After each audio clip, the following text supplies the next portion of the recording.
Que a paz e a graça divina estejam presentes abençoando o seu dia e a sua semana.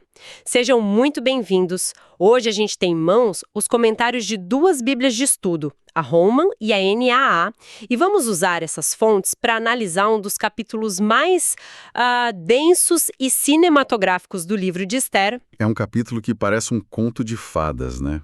À primeira vista. A jovem pobre que se torna rainha.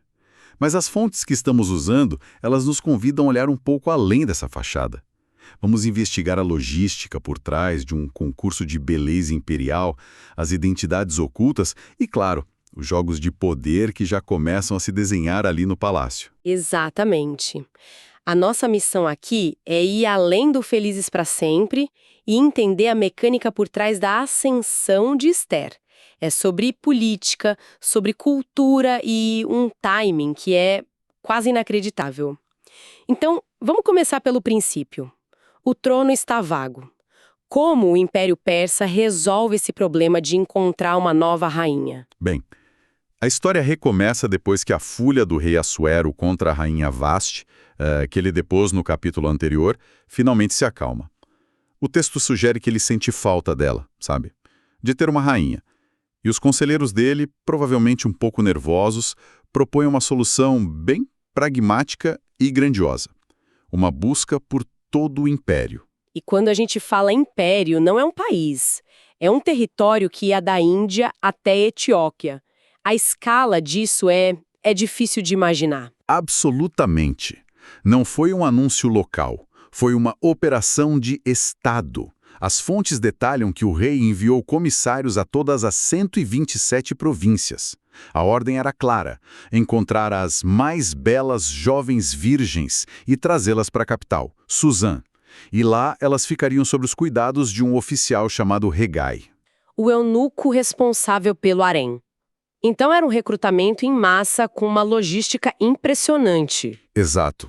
O texto usa uma palavra específica para o que eles procuravam, a palavra hebraica betulá, que a gente geralmente traduz como virgem, mas lendo as notas parece que o termo pode ter mais camadas do que essa tradução sugere, não é? Sim, e esse é um ótimo ponto que as notas de estudo nos ajudam a aprofundar. Linguisticamente, no contexto legal da época, betulá podia se referir a uma jovem em idade de casamento sem necessariamente implicar inexperiência sexual. Era um termo de status social, entende? Uhum. No entanto, o contexto aqui é tudo. Estamos falando do harém do rei.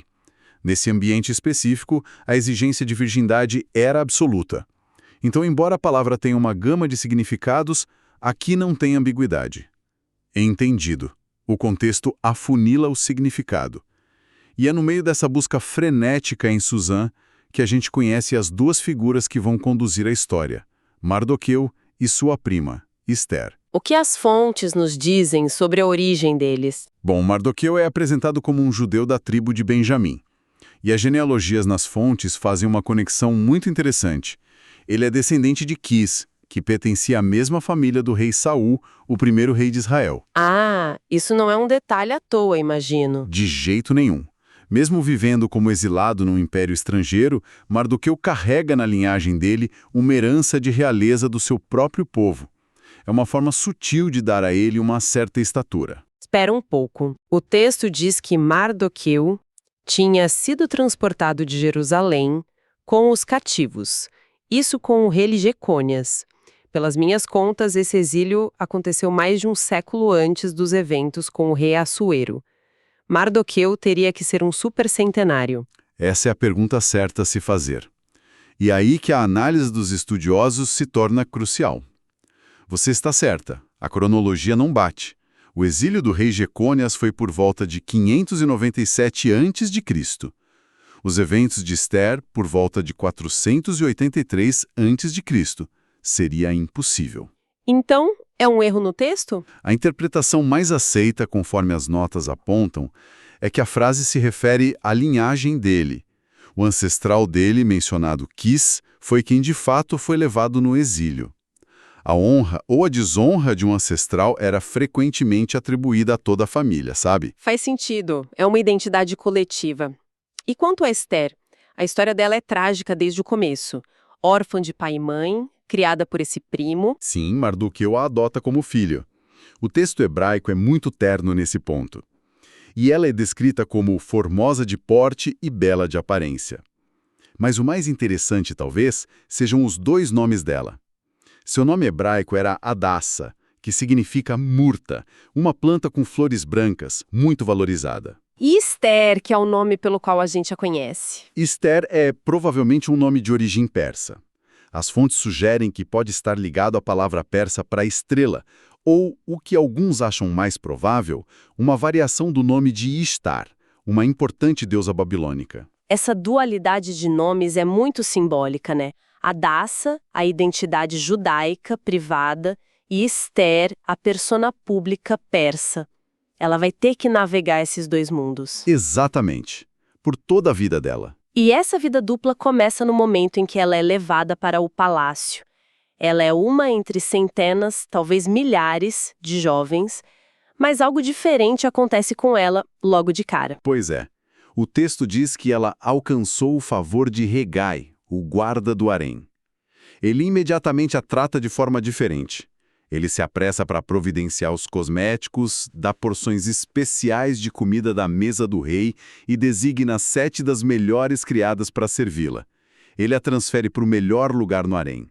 De todas as jovens, ele, aposta nela. O que nos faz perguntar, o que ele viu? O texto não diz. Mas no meio desse tratamento VIP todo, Mardoqueu dá uma ordem bem específica e, um tanto assustadora para ela. Sim. Esther não declarou o seu povo nem a sua parentela. E o motivo, porque Mardoqueu lhe tinha ordenado que o não declarasse. Essa é uma das frases mais importantes do capítulo. Ela precisa esconder que é judia. E a pergunta óbvia é: por quê? Os comentários nas fontes sugerem que Mardoqueu, que provavelmente já era um funcionário ali da corte, sentia que havia um antissemitismo latente no império. Declarar a identidade poderia ser perigoso, poderia desqualificá-la ou... pior. Era uma estratégia de sobrevivência. Então, desde o início, ela vive sob essa tensão constante. Uma identidade secreta num dos lugares mais vigiados do mundo. E enquanto ela está lá dentro, incomunicável, Mardoqueu fica do lado de fora, vigiando. O texto diz que ele passeava todos os dias diante do pátio da casa das mulheres, para saber como Esther passava. Dá para sentir a ansiedade dele, né? Ele a colocou numa situação de extremo risco, e agora, tudo que ele pode fazer é... esperar. E a espera era longa. O processo de preparação para o encontro com o rei é algo que desafia a nossa compreensão. 12 meses. Um ano inteiro de tratamentos de beleza. É um detalhe que as fontes fazem questão de especificar e que revela muito sobre a cultura persa. Não era só sobre parecer bonita, era um ritual. 6 meses de tratamento com óleo de mirra, um artigo de luxo caríssimo, e depois mais 6 meses com especiarias e outros cosméticos. Isso demonstra a riqueza absurda do império. E também a seriedade do processo, sabe? A escolha da rainha era um assunto de Estado. Então temos esses 12 meses de uma preparação quase industrial para a realeza. É fácil imaginar a pressão, a competição, como Esther especificamente lidou com o momento dela. Quando chegou a vez de entrar nos aposentos do rei, ela faz algo diferente. Ela faz. Cada jovem, ao ir encontrar o rei, podia pedir o que quisesse do harém para se adornar. Joias, vestidos. Era a chance de deslumbrar. A maioria, a gente pode imaginar, aproveitava ao máximo. Mas Esther não. Não. O texto diz que ela nada pediu, senão o que Hegai lhe indicou. Isso é uma jogada de mestre. Ela demonstra humildade e confiança no conselho do especialista, que sabe o que o rei gosta e se diferencia de todas as outras. Ela aposta na sabedoria, não no excesso. E o resultado é imediato. A narrativa nos diz que Esther alcançou o favor de todos quantos haviam. Tem algo nela que cativa a todos, não só o rei. Sugere uma qualidade que vai além da beleza. Talvez uma graça, uma postura. Um carisma quieto. Ela não precisava dos artifícios que as outras usavam. Isso. E a reação do rei confirma tudo. Ele já viu literalmente centenas das mulheres mais bonitas do império. Mas com Esther é diferente. O texto é enfático. O rei amou a Esther mais do que a todas as mulheres. Ele não tem dúvidas. Ele pôs a coroa real na cabeça dela e a fez rainha em lugar de Vasti. A decisão é final. E para selar o momento, ele faz duas coisas grandiosas. Dá um banquete enorme, a festa de Esther, e concede uma isenção de impostos às províncias. Isso é um gesto de poder gigantesco. Exatamente. Ele está dizendo a todo o império para celebrar sua nova rainha. O ato público solidifica a posição dela. Ela não é mais uma concubina favorita. Ela é a rainha. E as notas de estudo nos ajudam a datar isso com precisão. 10º mês do 7º ano do reinado de Assuero.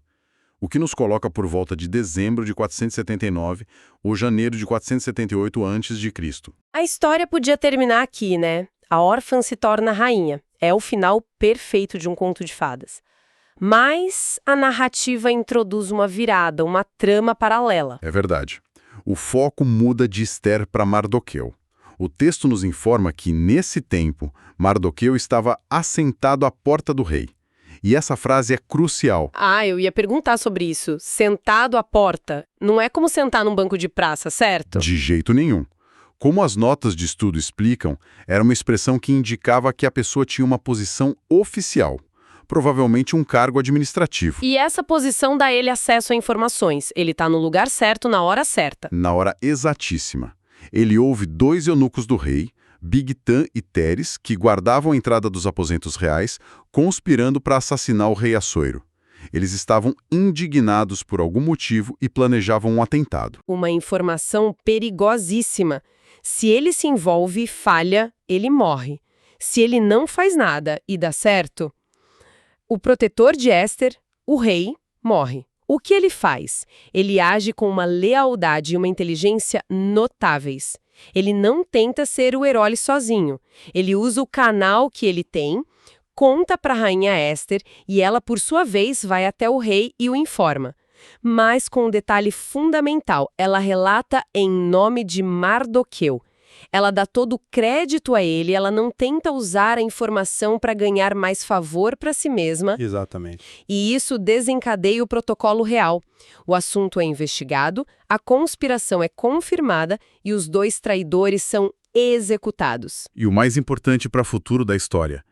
Isto foi escrito no livro das Crônicas, perante o rei. O ato heróico de Mardoqueu é registrado nos anais oficiais do Império. Um ato registrado, mas não recompensado. Isso. O rei fica sabendo, os traidores são punidos, a história é escrita. E nada acontece com Mardoqueu. A vida segue. Isso é estranho? É extremamente estranho e, do ponto de vista narrativo, é brilhante. O rei agora tem uma dívida de gratidão com o homem que salvou a vida dele, mas ele aparentemente se esquece disso. A recompensa fica em suspenso. É como um cheque assinado e guardado numa gaveta, sabe? Esperando o momento certo para ser sacado. Então, quando olhamos para o capítulo como um todo, fica claro que não é só uma história de amor. O autor está cuidadosamente posicionando todas as peças num tabuleiro de xadrez. Temos a rainha, com uma identidade secreta no coração do poder, seu guardião leal posicionado na burocracia do palácio e um ato de heroísmo registrado, mas convenientemente esquecido. Exatamente.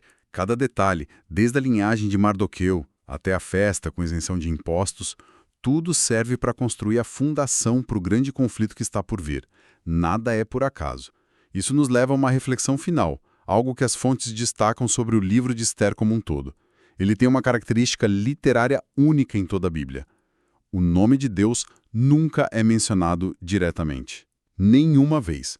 O que é uma escolha do autor muito deliberada.